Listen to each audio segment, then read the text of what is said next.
Hello guys, for those of you who have been watching my videos but do not know who I am, for the past couple months I have been writing Dynasty building guides for the Discord and Reddit users, and today I'm going to be making a video that basically just converts the written guide into video format.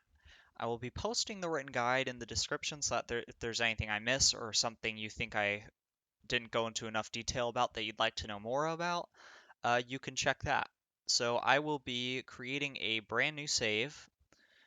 When you first join, you're going to see this screen. I would recommend that you also do a standard game. Only play with the Major League and do not have the shortened season active. You're just going to want to keep this as simple as possible. So once you start up your game, you are going to see um, a screen that will ask you what team you would like to be. I would recommend choosing the Dodgers as they're by far the easiest team. The Braves, Yankees, Cubs, Red Sox. I'm blanking on the others. I'll list them when they come up, but basically big market teams with a decent amount of talent at the start. They're really easy to play. I would recommend starting with one of them.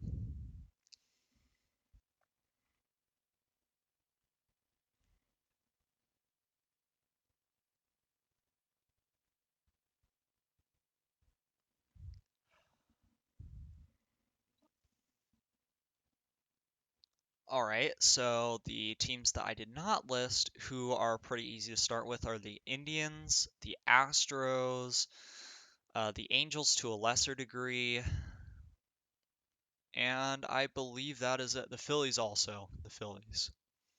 So I will be starting with the Dodgers. I'm just going to make this pretty brief. Um, I will be playing in commissioner mode with cannot be fired turned on. I recommend you do the same thing for your mode.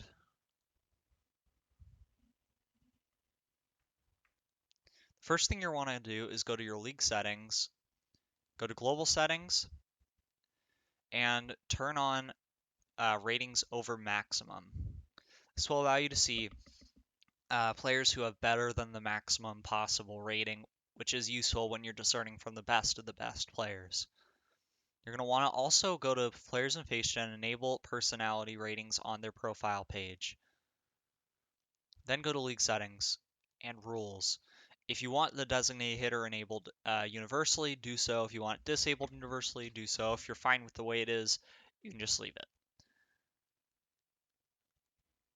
Then go over here and turn on trading of players injured greater than 7 days.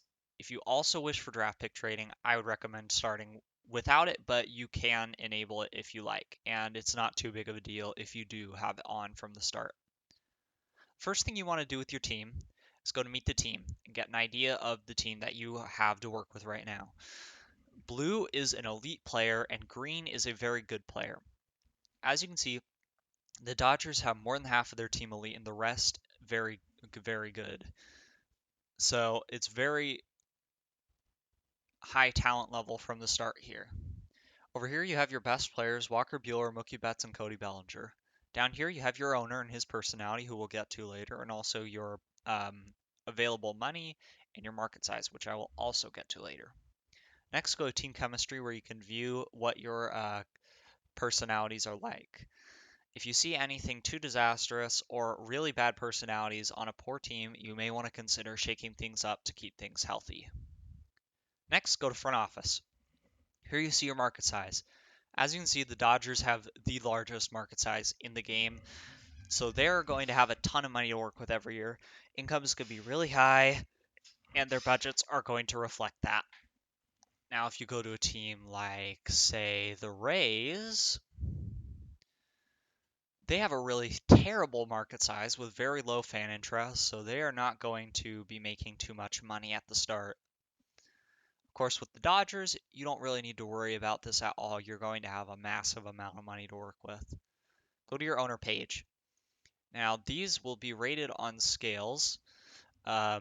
Patience is how long they will tolerate you not succeeding their goals, and how happy they will be when you do succeed.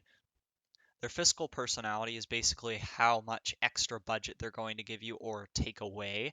You really are not going to like the Pirates owner if you ever play with them. Their involvement will determine how much they try to interfere in your team and how many goals they set for specific things. And their priority will determine how much money they would like you to make or how much they would like to win. Their current mood reflects how happy they are with you, and their expectation is how well they want the team to do. Next, go to the team's salaries page. This will show you how much your players are getting paid in the near future and how long their contracts last. As you can see, Kershaw is making a ton of money, but nobody else is making very much money at all, and most of their contracts are in the very short term, so the Dodgers have a lot of money to work with going forwards. And that's pretty much it for getting started with opening your team up. You're going to be visiting things a lot here, and just make sure that you always have control of your finances. So the first thing you want to keep in mind is that an OOTP team looks very different than a real life team. So the first thing you want to do when you are actually starting to make moves is build your team like an OOTP team. So for a live start, the first thing I would recommend doing is trading for Evan White. He basically embodies everything you're looking for in an OOTP player. He has solid defense that makes him extremely flexible. He's trained at first base, but he can play third base more than comfortably as well. And he also has outfield rating, so he can play left field, center field all right, and right field as well. So you've got a guy who can play 5 positions pretty well and is also a very solid hitter. As you can see, he's got high contact, high gap power, and high eye/discipline with average-ish home run power and avoid Ks. He's also at the point where he's capable of playing at the major league level, but also has room to grow. Additionally, he's on a long-term contract very affordably, so he is the kind of guy that you really want on your team. So hit the Make This Work Now button, and then you will be listed players who you can add to this trade to make it work now for the other GM. So let's find a player that we don't really care too much about and is not going to get much else in a trade.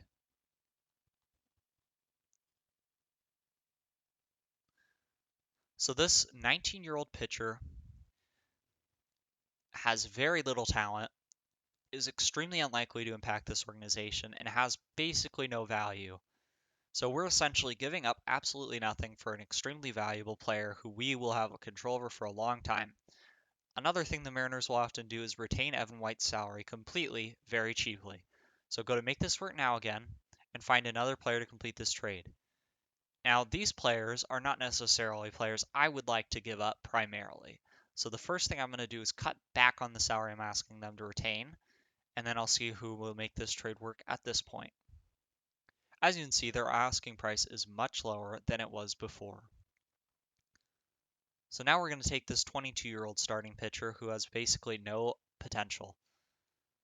As you can see, he's got really poor movement, so he's unlikely to survive at the major league level. Now they're willing to accept this trade, so let's increase the salary we're asking them to retain to 100%. And as you can see, their offers are, once again, a little bit higher than we would like to pay. So we'll drop this to 75%. And once again, they're asking for very little. So I will throw in this first baseman, who has very little potential, and then ask them to retain 100% yet again. Now you might be wondering why I'm such a stickler for them retaining money when I am the Dodgers and have a ton to work with. Well, I'll get to that in a minute. I'll throw in another 19-year-old pitcher with limited potential. Now, no matter what team you are, it is extremely important to have financial flexibility, so getting your trade partners to retain long-term contracts and take on any of yours that you're throwing into the deal is essential to making stuff work. Anyways, let's take a look at some of their top prospects here and see if we can get any in the trade. As you can see, Kalanick is very talented. He's a 5-tool player with solid defense who also has a really good personality. I'm going to ask for him and see what I'd have to throw in to get this to work. Well, I don't really want to trade any of these guys, but if I'm getting Evan White, I don't really need Max Muncy at first base anymore, so I can throw him in comfortably.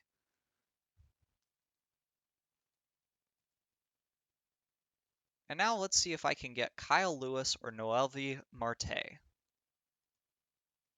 Julio Rodriguez would also be a good addition, and as you can see, they're willing to throw in Noelvi Marte without me adding anything else to the trade.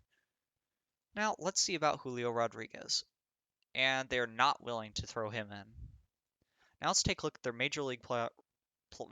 let's take a look at their major league roster and see if there's anybody we are interested in. Shed Long Jr. is an interesting looking second baseman who has decent tools all around, but isn't really excellent at anything.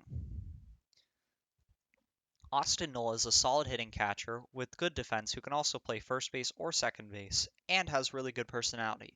Let's ask about him. It looks like they're not willing to trade him at this point. Now, let's ask for a draft pick.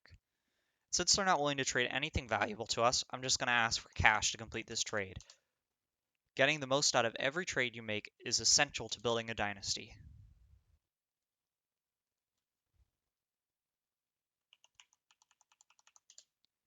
And as you can see, they are willing to retain all of Evan White's contract, give us Jared Kalanick and Noelvi Marte, and $1,500,000 for Max Muncy and a bunch of useless places. This is a really good trade. Now the next thing you want to do is keep making trades for players like this.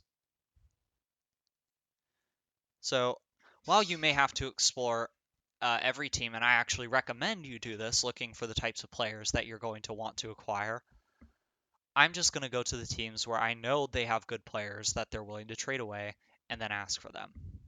The Red Sox are often willing to trade their best players relatively cheap, so I'll ask for Rafael Devers. It looks like they're not willing to trade him cheap in this save.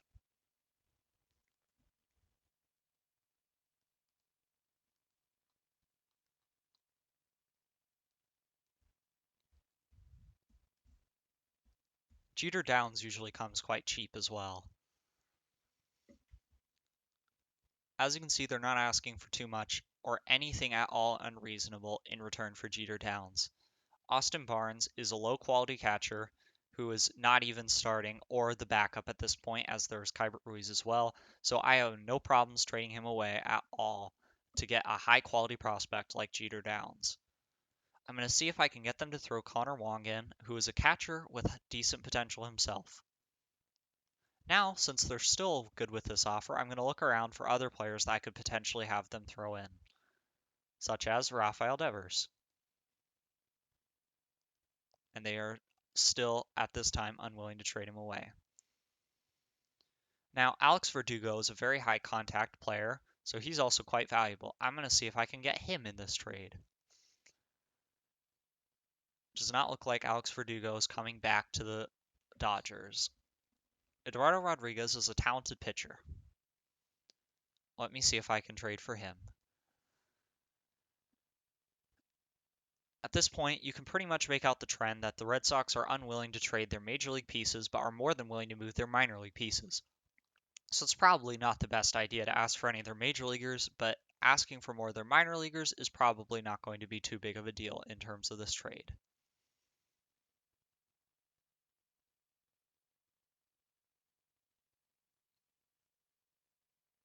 They're asking for a half-star potential second base prospect.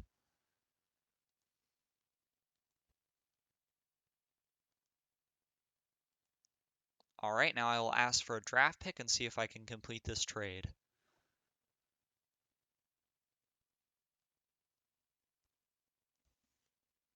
Now I will ask for money.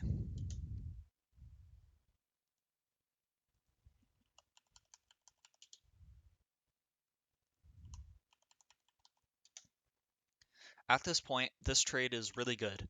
The Dodgers are giving up their third string catcher and a no-name second base prospect for a high-end second base prospect, a high-end catching prospect, and a solid right field prospect.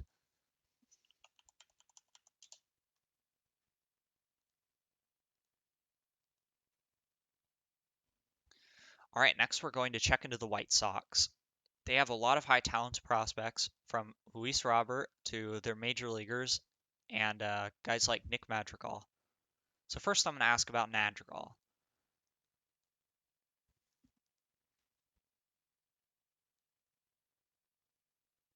Now, I may not be totally comfortable trading Julio Urias on a 1-for-1 trade with Madrigal, but the odds are that the White Sox will have other pieces that they're willing to give up to complete this trade. I'm going to ask about Eloy Jimenez.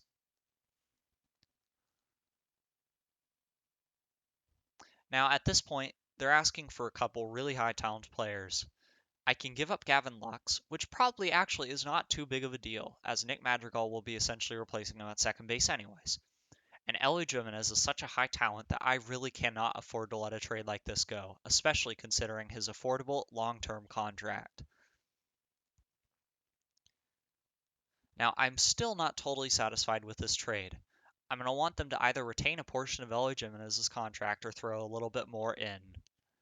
Michael Kopeck is looking like a pretty solid pitcher, so I'm going to ask about him at this point. And they are willing to throw him in without anything else. Now I'm going to ask about Dylan Cease. And once again, they are willing to throw him in for very little to nothing.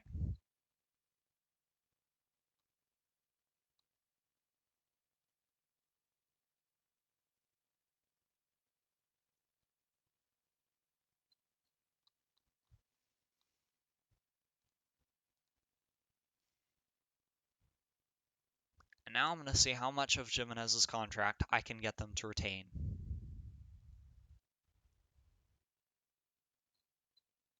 Doesn't look like they're willing to retain any of it for a player I would be happy to give up. So I'm just going to complete this trade as it is.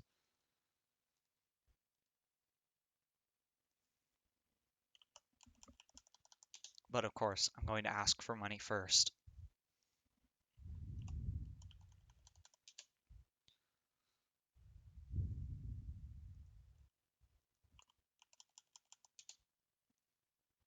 Now, there are a ton of trade offers out there like this. I'm not going to go through all of them for the sake of time. But there are plenty of players out there like Madrigal and White who you can trade for without giving pretty much anything up. Anyways, now that we've freed up some salary space, or actually I guess we haven't, so the next move we're going to do is trade away AJ Pollock. He's on a high contract, he doesn't really do anything for the team, and he is in old age and decline. So I'm going to ship him away and ask for prospects. As you can see, I'm probably going to end up getting some fairly interesting offers, which I will be more than happy to trade him away for. So as you can see, Xavier Fernandez is a high quality catching prospect. Normally I would be going through the rest of my offers to find the best one possible, but again, for the sake of time, I'm just going to complete this trade as it is. Once again, I would normally go through that trade and make the best possible option I could, but again, I'm trying to save time. Anyways, now that we have traded away Pollock and there's other players I would recommend you trade as well, you have a lot of money available. So now you're going to go to scouting and increase your scouting budget to the maximum of $24 million. Scouting is extremely important in identifying the most talented players possible. I would also recommend setting Major League Scouting to around 10% of your budget, Minor League Scouting to around 30% of your budget, Amateur Scouting to 30%-ish of your budget, and International Scouting to around 30% of your budget. Normally, I have Minor League Scouting a little bit higher and International Scouting a little bit lower, with Amateur about the same. Next, go to the Player Development tab and increase your player development budget to the maximum amount. This will make your players improve at the best possible rate and decline at the slowest possible rate.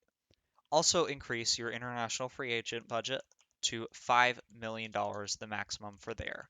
This will allow you to acquire the highest possible talent players in the international free agent signing period.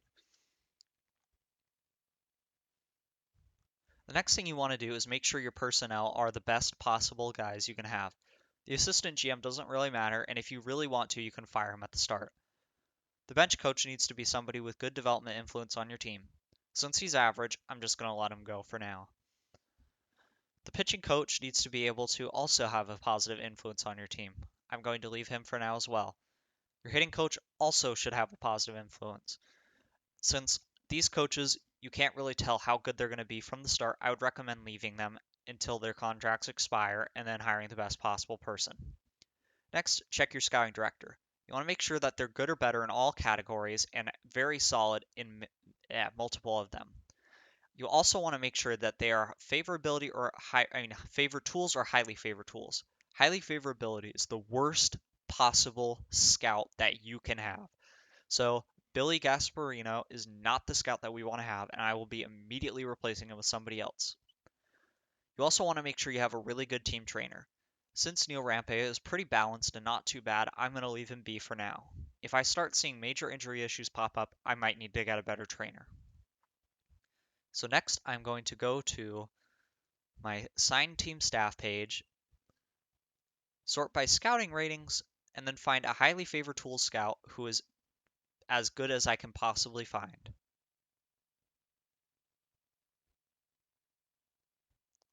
So as you can see, this RJ Harrison guy, and he is usually the man I would recommend hiring, is very, very good at scouting. He's actually better with great in major leagues than the scout the Dodgers currently have, and his scouting preference is highly favored tools.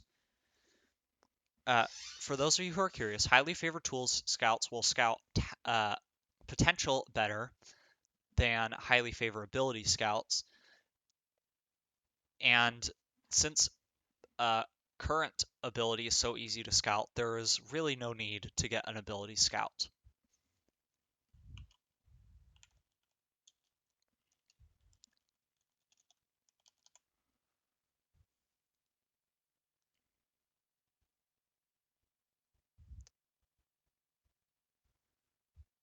The next thing you might be curious about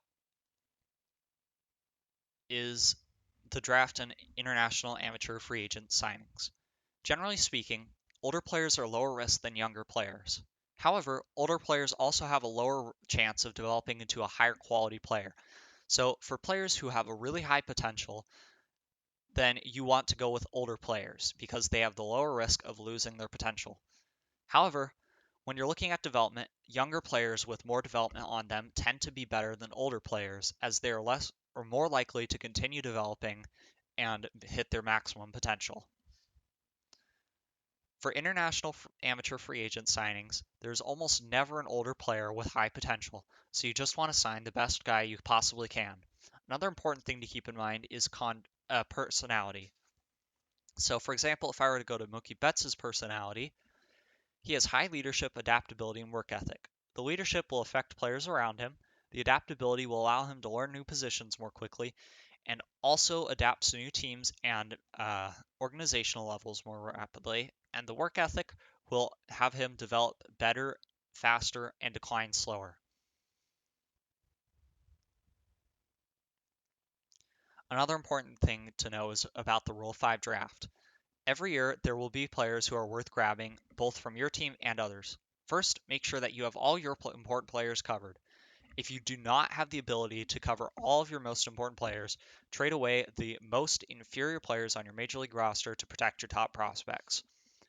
If you have free spots during the draft and you see a player who is solid but you don't necessarily need come up, you need to draft him anyways and then immediately trade him away and you will probably get a solid return. If you see somebody who would actually impact your team come up, obviously it is the best idea to draft them.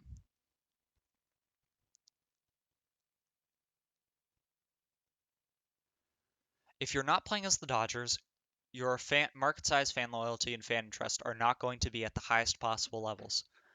Improving them is essential to getting the most money you possibly can. Completing owner goals, winning games, acquiring popular players, and keeping your fan interest up for consecutive seasons will slowly drag up your loyalty and market size. Once you get them up high enough, which will probably take you 50 to 100 years if you're a small market team, then you will finally have a massive budget and nothing to worry about. Another important thing you want to know is extending players. Since Cody Bellinger is hitting arbitration and will get very expensive soon, he is a player I would definitely like to extend. As you can see, he's offering a pretty solid contract. He's offering 10 years of control, which takes him through his age 35 season, and he's only got an annual average value of around 25 million, which is well below his actual market value. Something you don't want to have in any offer at all is an opt-out. This helps the player and does not give your team any benefits. Player options are also something you do not want to allow. On players going to older contracts, like Bellinger, you want to make sure you have team options. As you can see, the Dodgers have a lot of money coming off the books next season, so you might want to restructure this contract to be extremely front-loaded in order to save you more money down the road, since you're not going to need all that money next season.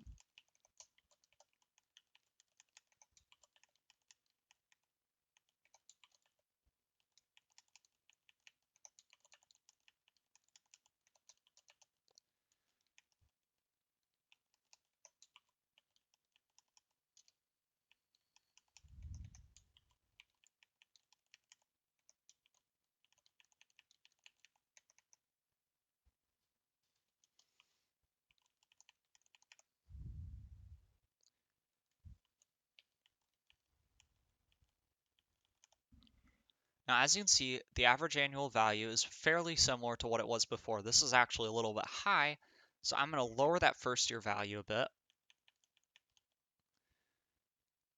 and then cut out from that fourth year value as well. So now this is similar annual average value to what we had what Bellinger had asked for.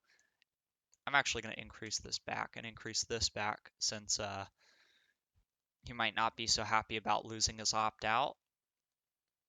So this is actually a higher average annual value. This is too high. I'm going to actually drop it back a bit. I apologize for the indecisiveness. Anyways, you're getting a very friendly contract. It is important to make sure that you structure the money so that you have money available when you might need it, and that you are front-loading the contract when you don't have any other way to put your money in the near future. So this is a very good option for the Dodgers, as Bellinger is a very high-level talent. As you see, he has accepted this. Another important thing to keep in mind for free agent signings is don't do them. Free agents are often expensive, cost you draft picks, which while they're not too valuable, is still something you don't want to give up willy-nilly. And you can often find that talent through trades or through your own farm system, at least if you're trading well. Make sure that you're trading players when they are close to expiring contracts to get maximum value for them. International free agents, unlike normal free agents, are actually well worth signing. If you find a high quality free agent, they will likely sign significantly cheaper than their stateside equivalent, and they will not come with any draft pick loss.